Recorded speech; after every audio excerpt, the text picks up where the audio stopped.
योग के आदि आचार्य हिरण्यगर्भ परब्रह्म परमात्मा हैं। हिरण्यगर्भ सूत्रों के आधार पर पतंजलि ने योग दर्शन की रचना की।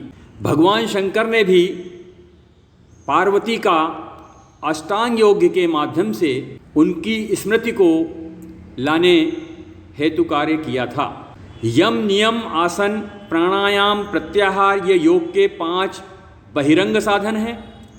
धारणा, ध्यान, समाधि अंतरंग साधन हैं।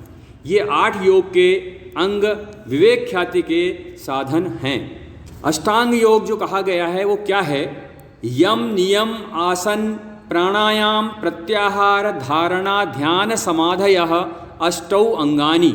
अर्थात यम, नियम, आसन, प्राणायाम, प्रत्याहार, धारणा, ध्यान और समाधि ये योग के 8 अंग हैं। यम के अंतर्गत अहिंसा, सत्य, अस्तेय, ब्रह्मचर्य, अपरिग्रहाः यमाः।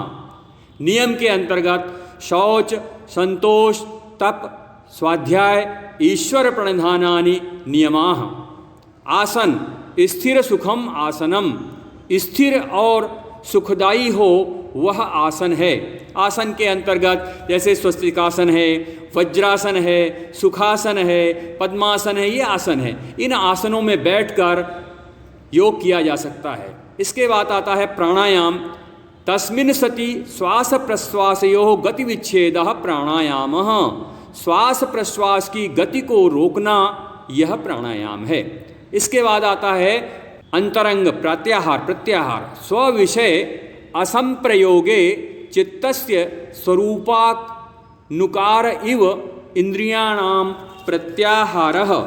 अर्थात इंद्रियों का अपने विषयों के साथ संबंध न होने पर चित्त के स्वरूप का अनुकरण अर्थात नकल जैसा करना प्रत्याहार है। प्रत्याहार का अर्थ है पीछे हटना, उल्टा होना, विषयों से विमुख होना। इसमें इंद्रियां अपने बहिर्मुख विषय से हटकर अंतर्मुख होती हैं। चित्त यम नियमादि से जब बाहरी विषयों से विरक्त होकर समाहित होने लगता है तब इंद्रियां भी अंतर्मुख होकर उस जैसा अनुकरण करने लगती हैं और चित्त के निरुद्ध होने पर स्वयं भी निरुद्ध हो जाती हैं। इसके बाद आता है धारणा। देशबंधः चित्तस्य धारणा। चित्त का वृत्ति मात्र से किसी स्थान में बांधना, स्थिर करना धारणा है।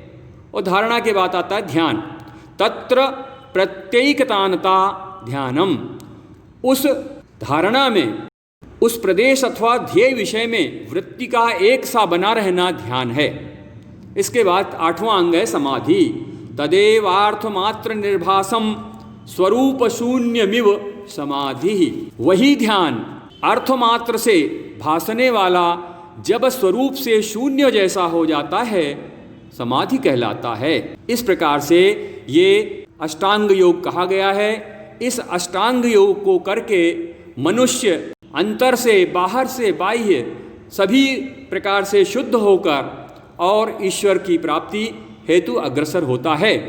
सारे उसके कष्ट, सारे व्याधियाँ, वात, पित्त, कफ से होने वाले सारे रोग उसके नष्ट हो जाते हैं।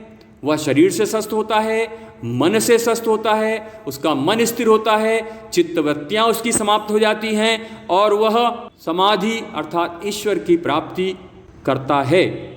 ओम तत्सत।